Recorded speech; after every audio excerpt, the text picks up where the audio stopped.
She widely opened her arms and looked at me before she giggled. She's now just wearing her undergarments. I clenched my teeth. Is she trying to seduce me? If so, she has succeeded. She is the only temptation I can't resist. But I'm trying my best not to give in. She's drunk and I don't want to take advantage of her again. With seductive smiles, she gradually drew closer to me. She kissed me again after capturing my face with her two hands. I'm pulled to her kisses because of the way her lips move impatiently. Even though I am still completely clothed, I can feel the warmth of her body on mine. I want you so much, she whispered and playfully bit my left ears.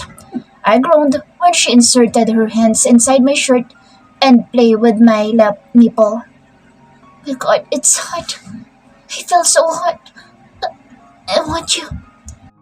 She whispered it as if she was delirious, reaching for my lips again, but I resisted her kiss.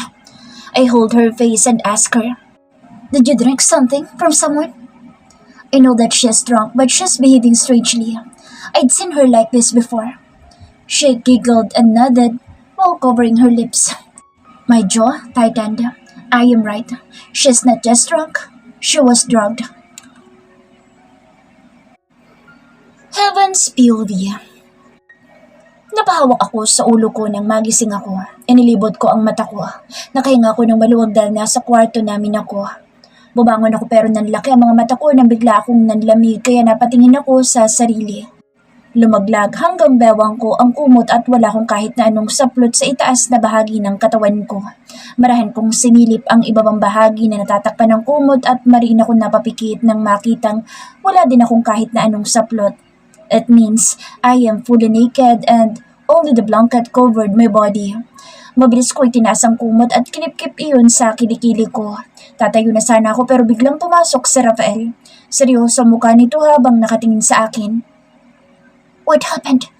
Naguguluhang tanong ko sa kanya. Bakit wala akong matandaan? May nangyari sa amin, sigurado ako dahil may mga nakita kong ebidensya sa katawan ko at nagising akong walang saplot pero bakit wala akong maalala? Ang alam ko nagtalo kami at umalis ako para mag-alis ng init ng ulo. Mean then called and invited me to the bar but she didn't show up. I spoke with Roy and as I was about to leave, my head began to spin and I couldn't recall anything that happened after that. Kukunti naman ang nainom ko pero bakit pakiramdam ko inalasing ako ng todo? You got drugged. What? Did I get drugged by who? Si Roy ba? He was the only one who offered me a drink. That jerk. Sabi niya hindi siya katuwa-tuwala. Who else? Your ex. He sounds bitter when he said the word ex. Yeah, I will kill that asshole once I saw his face again. Nanggigigil na saad ko. He was not insincere when he asked sorry. I am aware of that but he even tried to drug me. Siguro kung hindi dumating si Rafael baka pinandidirihan ko na sarili ko. You will not gonna see him again. Next time, don't go out alone. It's like trouble is always running after you. Oh, sorry ha. Sorry kung lagi nila ako napapahamak dahil sa katangahan ko. I know it was my fault. Hindi na niya kailangang ipamukha sa akin. Salamat sa tulong mo. Mukhang bayad naman na ako. Nagsalubong ang kilay nito dahil sa sinabi ko. Bayad? You helped me, but you took advantage of me. Pag-aakos ako sa kanya. Huwag siyang tumanggi dahil may mga marka siyang iniwan sa katawan ko. I can still see red marks in my chest. I just helped you. You were drugged and need a release. So I volunteered myself. You should be thankful because if I hadn't come earlier to the bar, you might have woken up in the wrong bed. Hindi ko alam kung galit ba siya o nangaasar dahil blanco mukha niya habang nagsasalita pero iba ang dating sa akin ang sinabi niya. Para bang kasalanan ko ang lahat at dapat talaga akong magpasalamat pati sa nangyari sa amin. Well, kasalanan ko naman kung bakit nangyari iyon sa akin. Thank you. Sarcastic na saad ko. Tumayo ako habang nakabalot sa kama at tinalikuran siya pero nagsalubong ang kilay ko nang sinundan niya ako pagpasok sa bathroom. I'm sorry. Mahinang saad nito dahilan para mapalingon ako sa kanya. What? You heard me. I said I am sorry. I'm sorry if I shouted at you yesterday. I am sorry if you think that I didn't trust you. I am sorry if you feel upset because of me. Sansarong saad nito habang nakatingin sa mga mata ko. Hindi ko mapigilang mapangiti sa sinabi niya. He said sorry. That's enough for me. I'm sorry too. Dahil sa naging pagtatalo natin, umalis agad ako. Muntik na naman tuloy ako mapahamak. Next time, I won't go anywhere kahit mapatid-panditin mo sa kasisigaw sa akin. Alam ko namang hindi mo rin ako kayang tiisin kaya hintayin ko na lang na kumalma ka. Kaya bawasan mo yung pagiging mainitin ng ulo mo. When you're upset, or I'm losing my cool, you can smack me or hurt me. But you don't try to run away. You have no idea how worried I am knowing you left. I'm sorry. Don't worry, next time, I will just kick your ass. Natawa naman ito sa sinabi ko. We both admitted our mistakes and I hope we both learned from it. Ganoon naman talaga sa buhay may asawa. May hindi pagkakaintindihan minsan. Ang mahalaga, naayos agad at hindi na pinapalala pa kahit na medyo nakagawa na naman ako ng katangahan. Hinila niya ako palapit sa kanya habang nakasandal siya sa sink. So, are we okay now? Who says? Mataray na tanong ko. We're not? But, alam ko na kasalanan kong na-drug ako ni Roy pero, Mr. Rafael, are you sure you are angry because of what happened? Why you look benefited a lot? He smiles mischievously. Well, it is not my fault. You seduced me. I did not. I was drunk. You kissed me. You want me. You... Stop! Putol ko sa ibang sasabihin pa niya at tinakpan pa ang dalawang tenga ko para hindi na marinig pa ang sasabihin niya. I suddenly saw lust flicker in his eyes when I look at him, so I furrowed my brow. You're seducing me again. Sensual na saad nito at tumingin sa katawan ko kaya napatingin din ako. Biglang nanlaki ang mga mata ko tumingin kaya upang takpan ang mga mata niya. Don't look! You pervert! He smirked. I've seen and tasted every inch of your body. What? There's no need to hide it. Shut up and get out! Utos ko sa kanya at mabilis na muling binalot ang sarili ko ng kumot. Kahit nakita na niya ang katawan ko, hindi pa rin ako sanay na ibilad ko sa harapan niya ang katawan ko. Don't you want me to join you? Lalabas ka o tatadyakan kita. Naasar na saad ko sa kanya. Itinaas dito ang dalawang kamay bilang pagsuko. Relax. I am just wanting to help. Maybe you need someone to scrub your back. I can give you a hand. Hindi talaga niya ako tatantanan kaya kinuha ko ang isang bottle ng shampoo yata at inihaya iyon sa kanya. I will count 1 to 3. If... Hindi ko na natapos ang sinasabi ko dahil mabilis itong lumabas. Nakahinga ako ng maluwag. Akala ko'y mangungulit pa talaga. We are okay now but he never stops pissing me off. Inilis ko ang blanket na nakabalot sa akin pero hindi pa ako nakakahakbang nang muling bumukas ang pinto. Don't you really want me to join? Muli kong dinampot ang bottle na hawak ko kanina at binato sa kanya pero mabilis niyang naisara ang pinto kaya doon ito tumama. Lumapit ako sa pinto at nilock iyon. Mahirap na. May manyakis akong kasama. Living with Rafael is not bad. Kung noong una ay ayaw ko at nagdadalawang isip ako kung tama ba na sinunod ko ang gusto niya at sumama sa kanya pabalik ng Maynila. Ngayon naisip ko na tama lang pala ang naging desisyon ko. Mabuti na lang pala at hindi naging matigas ang ulo ko at sumunod ako sa gusto niya. Dapat pilit ko siyang iniiwasan dahil natatakot akong malaman niya ang sikreto ko pero ngayon iniisip ko kung paano ko sasabihin sa kanya ang totoo. Paano ko ipagtatapat na siya talaga ang ama ng mga anak ko. Siguro panahon na para malaman niya ang katotohanan. Panahon na para aminin ko ang totoo at wag nang unahin ang takot na nararamdaman ko. Alam ko naman na hindi ko may tatago habang buhay ang totoo. Malalaman at malalaman pa rin niya kaya mas mabuting sa akin na magaling ang lahat. Kailangan ko lang mag-ipon ng lakas ng loob at humanap ng tamang tiyempo. Nagiging maayos ng pagsasama namin. Kahit na hanggang ngayon wala pa rin akong matandaan kung paano kami nakasal na dalawa pero sa kasalukuyang estado ng relasyon namin tila hindi na iyon mahalaga. We are already just like other married couple.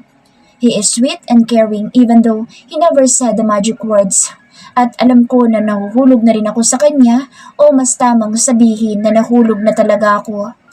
Hindi ko naman mapipigilan ang nararamdaman ko lalo na at ipinapakita niyang mahalaga ako. And this time, I am willing to take a risk. For myself, for my kids, and for our family. Are you ready? Rafael asked when he entered in our room. I looked at him and smiled. I am now wearing a black below-the-knees dress paired with high heels. I bound my hair to show my shoulder. He went behind my back and kissed my shoulder blade. What if we celebrate first before we go to the party? Bulong nito sa tenga ko habang binibigyan ako ng maliit na halik sa balikat. Lumayo ako sa kanya, kung saan-saan na kasi dumadapo ang kamay niya. No, stop your pervert thoughts! Sabay ko sa kanya. He was about to kiss me on my lips but I avoided him. No, don't ruin my lipstick. But your lips are inviting me. Umirap ako sa sinabi niya bago kinuha ang bag ko. Let's go. Nauna na akong lumabas ng kwarto namin kaya wala na itong nagawa. Wife, we can be late. You know, Dad won't mind. Saan pa nito mula sa likuran ko? Hindi ko siya pinansin at nagpatuloy lang sa pagbaba sa hagdan. If I allowed him to kiss me, baka hindi lang lipstick ko ang magugulo. Kilala ko siya. Nabutan ko ang kambal na parehong nakatayo sa baba ng hagdan habang nakasuit. Ang guwapo nila. Oh, you look fantastic, guys. Bati ko sa dalawa. We always look fantastic, Mom. Bored na sagot ni Ryle. Alam ko naman iyon pero minsan lang kasi sila magsuot ng suit kaya talagang lumalabas ang pagkakahawig nila kay Rafael. Lalo na si Ryle na tila salubong na rin ang kilay. Habang malaki naman ang ngiti ni Ryan. Are there many lovely girls there, Dad? Tanong ni Ryan na ikinakunot ng noo ko. Inayos pa nito ang bowtie at nagpogi sign. Pakiramdam ko infected na talaga si Ryan ng virus ni Troy. Ang bata pa pero puro babae na ang alam. Ryan, we are going to your granddad's birthday. Don't be too naughty. Saway ko dito. Ang bata-bata pa nito pero maalam na agad mambabae ko, no? Sigurado ako si Troy na naman ang salarin. Palagi na kasing nandito sa bahay ang isang iyon at minsan kasama pa si Seven na akala ko'y seryoso noong una pero may tinatago rin palang kalokohan. Buti na lang wala pa si Cohen na ayon kay Rafael ay may iba na raw umanong tinatrabaho maliban sa pinapatrabaho niya. Marami na mga bisita nang dumating kami. Mahigpit akong napahawak sa braso ni Rafael nang makita ko na maraming mata ang nakatutok sa amin. Hindi gaya ng kambal na tila sanay na sa mga matang nakatingin sa kanila. Tumakbo ang mga ito nang makita ang ama ni Rafael na nakikipag-usap sa isang matandang lalaking nakatalikod. Happy birthday, Lolo! Masayang saad ng kambal. Thank you. Nakangiting saad ng matanda. Look, buds, they are my grandchildren. Kamukhang kamukha ko, di ba? Pagyayabang nito sa kausap. Yeah, you're too lucky. Sagot ng kausap ng ama ni Rafael habang tunghay din sa kambal. Humalik ang kambal sa pisngi ng ama ni Rafael bago ang mga ito nagtungo sa mesa kung nasaan ang mamita nila. Pero napatigil ako sa paglalakad papalapit sa kanila nang marinig ko ang boses nito. I knew that voice. Ilang taon ko mang hindi narinig ang tinig na iyon pero natatandaan ko pa rin. What's wrong? Nag-aalalang tanong sa akin ni Rafael. Pinilit kong ngumiti sa kanya at mas lalong hinigpitan ang hawak ko sa braso niya bilang suporta. Happy birthday, old man! Bati ni Rafael sa ama. Happy birthday, Dad! Bati ko naman. Ngumiti ito sa akin pero hindi pinansin ng anak nito na nasa kalapit ko. What? I want you to meet my beautiful daughter-in-law. This bastard is lucky to have her. Pagyayabang nito sa kasama na ikinangisi naman ni Rafael. Tila proud na proud ito kahit na tinawag na bastard ng ama. Tumingin ako sa lalaking kausap niya at sabay kaming hindi nakaimik nang magtama ang aming mga mata. He looks older than the last time we saw each other. Nanatili ang mga linya sa noon nito at mas marami na ang puting buhok nito pero nanatili pa rin ang otoridad sa mukha nito. Hello, sir. Heaven? Gulat na saad nito. It's nice seeing you again, Mr. Galvez. I used to call him Tito but the moment I found out that Roy is cheating on me, I also cut my ties to his family. I didn't know that your son married my son's ex. Maangas na saad nito. Nakita ko kung paano sabay na dumilim ang mukha ng mag-amang Mercado dahil sa itinura nito. Well, it just happened that Rafael is best choice compared to your son. He's more successful and capable. As a woman, of course I will choose him. Nakangiting sagot ko. Kung balak niya akong insultuhin ng harap-harapan, hindi ko siya uurungan. Pareho lang sila ng anak niya na may tinatagong yabang. Tumingin ito ng masama sa akin. Mukhang hindi niya nagustuhan ng sinabi ko. I heard before that your dad disowned you. Is that true? And where did you get that news? Galvez? Hindi ko alam na may pagkachismoso ka pala. Sabay-sabay kaming napatingin sa nagsalita. I saw Dad with Ate Sofia. Nakangiti si Ate Sofia pero masama naman ang tingin ni Dad kay Mr. Galvez. Tila naglalaban ang mga mata ni Dad at Mr. Galvez. I am not aware that he is also invited to the party. My father is now in front of me but he never pays a glance with me. Balae! Masayang saad ng ama ni Rafael. Nagtatakang napatingin naman ako kay Ate Sofia pero kumindat lang siya sa akin. I didn't know that Dad is invited at mas lalong hindi ko inaasahan na ipagtatanggol niya ako. More of Dad? Rafael's dad calls him Balae. May mga nangyari ba na hindi ko alam? Bakit parang close na close sila? Excuse me, Mr. Galvez. I am just going to entertain my Balae. Saad ni Mr. Mercado Sr. Bago inayo ng Dad ni Rafael si Dad na maupo sa isang table na may mga nakaupo ring mga prominenteng negosyante. Nakita ko naman ang galit na itsura ni Mr. Galvez bago siya umalis. Ate! Tawag pansin ko sa kanya. Hey sis, you look gorgeous today. Saad nito at niyakap ako. Tumingin muna ito kay Rafael na nakahawak sa likod ko bago muling nagsalita. You caught a shark. Huh? Inginuso nito si Rafael. There are many fish in the sea, but he is not just a fish. He is a shark. Natawa naman ako sa sinabi nito. I'll take that as a compliment, Mrs. Aragon. I like the Mrs. Aragon, my dear brother-in-law. I was lost. I feel like they know each other. Base na rin sa paraan ng pag-uusap nila. Tila ba may nangyayari sa paligid ko at ako lang talaga ang walang alam. Ate excused herself and greeted the girl. Pakiramdam ko hindi lang birthday party ang meron ngayon kundi party for the rich. Lahat kasi ng mga nakikita ko ay puro galing sa alta sosyedad. Rafael guided me in a table kung nasaan sina Troy at Seven. Pero nanlaka ang mata ko nang makita ko kung sino ang katabi ni Cohen. Margarita! Masayang saad ko at naupo sa tabi nito. Heaven! Nakangusong balikbati nito. Mukhang bad trip ito pero malaki naman ang ngisi ng lalaking nasa tabi nito. Anong meron?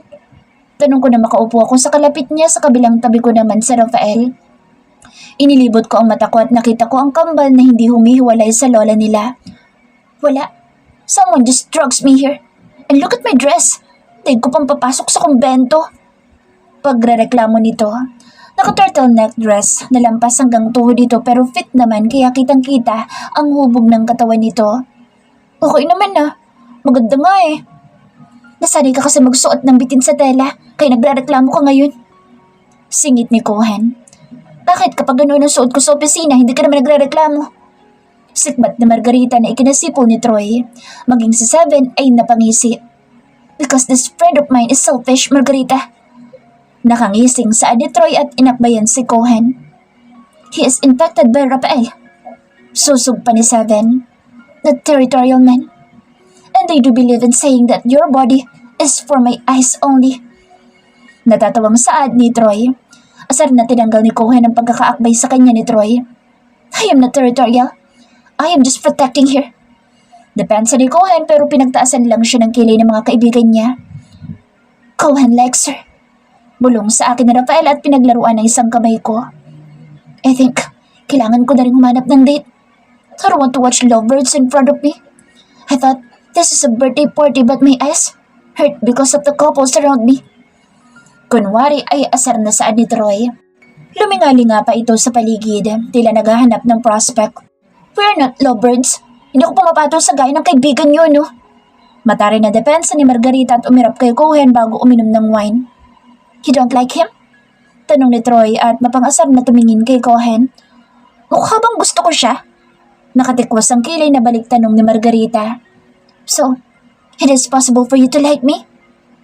Napataas ang kilay ko sa tanong ni Troy pero tumawa lang sa Seven habang masama naman ang tingin ni Cohen dito. Ouch! Biglang sigaw ni Troy at napaigta dito sa pagkakaupo.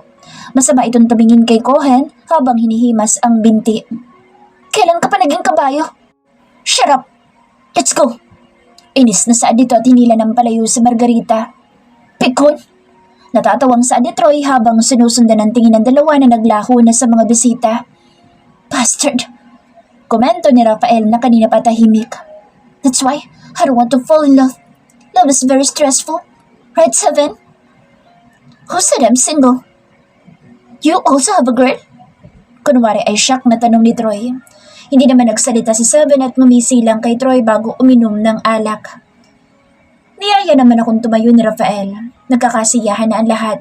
Meron na rin mga sumasayaw sa dance floor. Ang iba naman ay nanatiling nakaupo at tila abala sa kanilang usapan. Nakita ko si Dad na nakaupo sa isang mesa habang may mga kasamang kaedaran niya. Siguro mga negosyante din itong gaya niya. Papalapit kami sa mesa ng mama ni Rafael kung saan nakaupo. Sa magkabilang tabi nito ang kambal at masayang kinakausap ang lola nila na may humarang sa amin. Mr. Mercado, you look dashing today. The girl said but she didn't pay attention to me who is now beside him. Tumango lang si Rafael dito habang blanco ang mukha. New toy? Mula'y tanong nito habang mapanuring nakatingin sa akin. She's my wife. Now, will you please excuse us? Tila asar na sagot ni Rafael at nilampasan ng babae. Mapangasar na tumingin naman ako dito bago sumunod sa asawa ko. Bati ko tumalik sa pisngi nito bago naupo sa tabi ni Ryan. Umupo naman si Rafael sa tabi ni Ryle. You look gorgeous today, darling. You're really lucky, son. Nakangiting saad ng ginang. I know how to choose, Mom. You just worried too much. Sasagot pa sana ang ginang pero biglang may nagsalita sa entablado. Good evening, ladies and gentlemen. I am happy that you are here today to celebrate my birthday. Actually, I am not just happy. I am statistically happy. Today, I want to announce that my son is already married. He already has a twin and a beautiful wife. Everyone, meets my son's family. Masayang anunsyo nito. Nagsitayuan na lahat at pumapalakpak. Kasabay noon ay ang biglaang pagdilim ng buong paligid at tanging sa tapat lang ng mesa namin may malaking bilog na ilaw. Kaya napatingin ang lahat sa gawin namin. Rafael guided me to the stage kasama ang kambal. His dad handed him the microphone. Everyone, I would like you to meet my lovely wife, Heaven Mercado, and their twins, Ryle and Ryan. Marami nagbulungan. Marahil nagulat sila sa nalaman pero wala namang kumontra. Naging masaya ang handa ang naganap. Gusto kong lapitan si Dad pero hindi ako makasingit dahil abala ito sa pakikipag-usap sa mga ibang bisita. Si Rafael naman ay nakita kong may kausap na rin na mukhang negosyo ang topic nila. Hello boys! Bati ni Ate Sofia sa kambal na tahimik na nakaupo sa tabi ko. Naupo siya sa mesang kinaroroonan namin. I didn't know that you will come tonight. Napatingin siya sa akin. Well, I'm also not aware. Dad just asked me to accompany him here. Our company is the new supplier of merchandise in Mercado Smart. Maybe that's the reason. Or more than that. I still remembered why Dad wanted Roy to be my husband before. Galvez and Rodrigo had the same business, and once me and Roy got married, it will also be the reason to have business merge between the two families. So, Dad and Rafael's dad are business partner now? Not just a business partner, but also friends now, because their children are now married. I sigh, but I am afraid that he's still angry with me. Try to visit him. Maybe it's time for the two of you to talk. She said and smiled. I nodded. Maybe she's right. After this party, I will pay him a visit because I know I can't talk to him right now. I shifted my gaze and noticed my father smiling while conversing with others.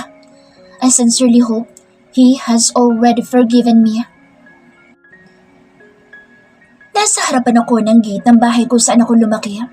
Ang bahay na bumuo sa kabataan ko. Hindi man gaanong masaya ang mga alaala ko sa bahay na ito pero masaya pa rin ako na naging parte ako ng pamamahay na ito. Last night when I saw him in the party, I realized how much I miss Dad. I miss his strict attitude, his way of nagging me, and most of the time when he always suddenly said things that makes my heart happy. He's not sweet but like other dads, he is very protective. He wants me to excel. He always wants me to be on top and I disappointed him at ang malalapay na buntis ako. Kaya naintindihan ko na kung bakit nagalit siya. Siguro nga minsan parang kinokontrol na niya ako pero sa kabila noon alam ko na para sa kabutihan ko rin lang ang inisip niya. Kaya ngayon nakapagdesisyon na ako. Kakausapin ko siya. Hihingi ako ng tawad at sana sa pagkakataong ito hindi na niya ako ipagtabuyan pang muli. Huminga ako ng malalim bago sana pindutin ang gate pero hindi pa lumalapat ang kamay ko sa doorbell button ay kusa nang bumukas ang gate. Napatakbo akong papasok nang makita ko si Dad. Dad! I called him when he is about to enter in his car. Base sa bihis nito, maaaring papasok pa lamang ito sa opisina. He is wearing his usual attire, a suit. What is it, Heaven? Tanong nito habang nakahawak sa pinto ng kotse. Itinulak ko ang pinto para sumara ulit iyon saka tumingin sa kanya. What are you doing here? You suddenly appeared after 6 years. Dad, I'm sorry. Tumingin ako sa mga mata niya pero blanco iyon. Wala akong makitang emosyon kaya hindi ko mabasa ang kanyang reaksyon. Are you still angry with me? It is one of the reason kaya hindi ako nagpapakita sa kanya before kahit nakabalik na ako sa Maynila. Natatakot ako na baka galit pa rin siya sa akin makalipas ang ilang taon. I should be the one asking you. Are you still angry with me? That's why you never bothered to come home? Oh, I can't blame you. I am too hard on you. I throw you out in our house. Biglang tumulo ang luha ko sa sinabi niya. Umiling ako. I hugged him. I'm sorry. Niyakap niya akong pabalik. Welcome back, Heaven. Mas lalo ako naiyak dahil sa sinabi niya. Pakiramdam ko na punan ang matagal ng kulang sa puso ko. Dad! Pinahid niya mga luhang pumapatak sa mga mata ko. I am glad that you're back. I'm sorry for what I did to you before. For controlling your life and making it miserable. I'm sorry if I'm a bad father. Namumula na rin ang mata nito kaya tumingala ito upang pigilan ang luha bago muling tumingin sa akin. Dad, will you forgive me? Will you give me a chance to correct everything? I'm sorry if you need to have a hard life because of me. Ngumiti ako sa kanya kahit na nanlalabo na ang mga mata ko dahil sa luha sa aking mga mata. Dad, I should be the one who says sorry. I disappointed you. I got pregnant out of wedlock. No, I am not disappointed. Pagpuputol nito sa sasabihin ko pa, I am worried. Natatakot ako para sa kinabukasan mo nang malaman kong buntis ka. Na baka hindi mo kayanin. Pakiramdam ko, hindi kita naprotektahan. Nakalimutan ko na bilang ama dapat akong una mong naging karamay. Pero ipinagtabuyan pa kita. Hindi ko kasi alam kung paano tatanggapin ang nalaman ko noon. Natatakot akong maulit ang nangyari sa nanay mo. Naiintindihan ko siya. I know what happened to Mom. She did not die because of disease. She was killed because she bare me. It was a secret between Dad and me. Hinawakan ko ang kamay niyo upang pagaanin ang pakiramdam niya. Dad, let's forget the past. Nandito na ako. Nagbalik na ako kaya sana okay na tayo. We will just be okay if you promise me that you will not gonna leave me again. Nadala lang ako ng galit ko noon. Tinutuo mo naman. Parang nagtatampong saan nito kaya napangiti ako. I miss you, Dad. I miss you to Heaven. I hugged him again before my tears fall. I am home. My first home. So, we should celebrate. Sabay kami napatingin sa nagsalita. It was Ate Sofia smiling widely. Mabilis siyang lumapit sa amin at yumakap din. Natawa na lang kami dahil sa kanya. I am happy that you finally back, Heaven. Thanks to your husband. Nakangiting saan ni Ate Sofia nang maghiwalay kami sa pagkakayakap. Huh? Ano naman ang kinalaman ni Rafael sa pagbabalik ko? I know he is the one who insisted me to go back with him in the city but why do I feel there's something more? Ate, acting like he is zipping her mouth. Hey, just talk to me and ask my blessing. Your husband is a good guy. He's just a little bit proud but I can sense that he really loves you. Dad said. Kinilig ako sa sinabi ni Dad pero hindi ako sigurado. Rafael never said the magic words but I know he cares for me. Hindi na ako magugulat na kilala niya si Dad or alam niya na itong ama ko. He and his dad know how to get the information they want. Madali lang sa kanilang malaman ang lahat ng gusto nilang malaman. Dad didn't go to office. Instead, bumalik siya sa loob ng bahay na kasama na kami ni Ate Sofia. Heaven? Hindi makapaniwalang saan nito habang nakatingin sa akin. Nanay Belen! Masayang saad ko at sinugod siya ng yakap. Isa siya sa mga namiss ko ng husto. Saan ka ba nagpuntang bata ka? Bakit ngayon ka lang ulit nagpakita? Naluluhang tanong nito. I'm sorry po pero huwag kayong mag-alala. Okay na kami ni Dad kaya hindi na ako aalis pang muli. Sad ko at lumingon kay Dad.